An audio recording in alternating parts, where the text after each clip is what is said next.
Balikan ang paboritong kainan. Hoy. At napakanta na nga lang siya sa gutom. Sa wakas, ayan, may dumating ng first order. Ang aming binabalik-balikan na puff pastry. Gustong-gusto kasi namin to. Gawa ng yung loob nito is corn soup. Tapos, perfect na perfect naman pang partner yung tinapay niya. Kapag inilagay mo siya sa soup. Tapos, yung hagod ng init sa lalamunan, pupunta sa tiyan. Ang sarap sa pakiramdam. Tinatanong nga pala ako ni Ate Eugene kung ano daw yung laman nito. Hindi ko naman masagot kasi syempre secret na nila yun kung ano yung pinalalagay nila yan pampasarap. Dumating na rin pala yung pizza. Tamang-tama. 80 slices siya, so tagdadalawa kami. Gustong-gusto din namin tong pizza na to kasi bukod sa overloaded siya sa pineapple, meron na din siyang shrimp. Thin crust na din siya. Kaibahan pa nito sa ibang pizza, luto ito sa pugon. Kaya magugustuhan mo siya at wala talagang sayang.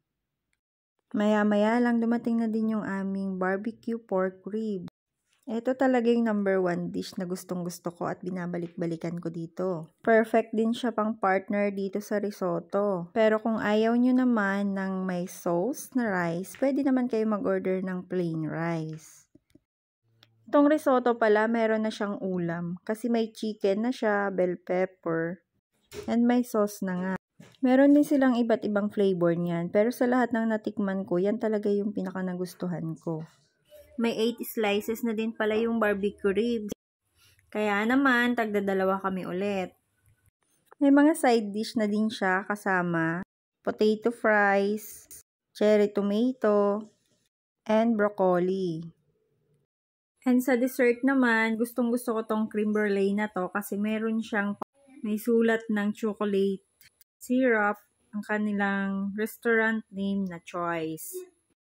Umorder din kami ng vanilla ice cream. Meron siyang toppings na cherry and cookies.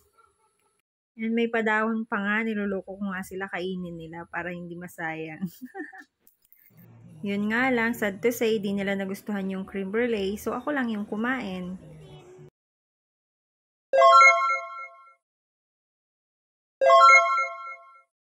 And syempre, hindi naman po pwede na hindi ko tumatikman, kahit natikman ko na to dati. O, diba? After namin kumain, dumiretso kami sa Carrefour para naman mag-grocery. Ayan nga si B-Boy, gustong-gusto niya magtulak ng cart. Natuwa ako dito, ang daming mga Lucky Charm ng Taiwanese. Usong-uso talaga yan sa kanila. Ang dami ding candies. Natutuwa ako dahil sobrang mura lang dito ng mga gamit, especially yung TV. Nga lang ang hirap iuwi. Ayan, kumuha na din ako ng aking shampoo at conditioner. At dahil nga check why nakalagay, kailangan pa nating i-translate. And ayan, ang dami na namin nailagay sa cart.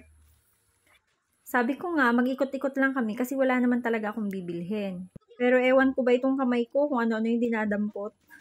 At pagdating namin sa cashier, tinanong ko kung pwedeng gamitin yung iPass.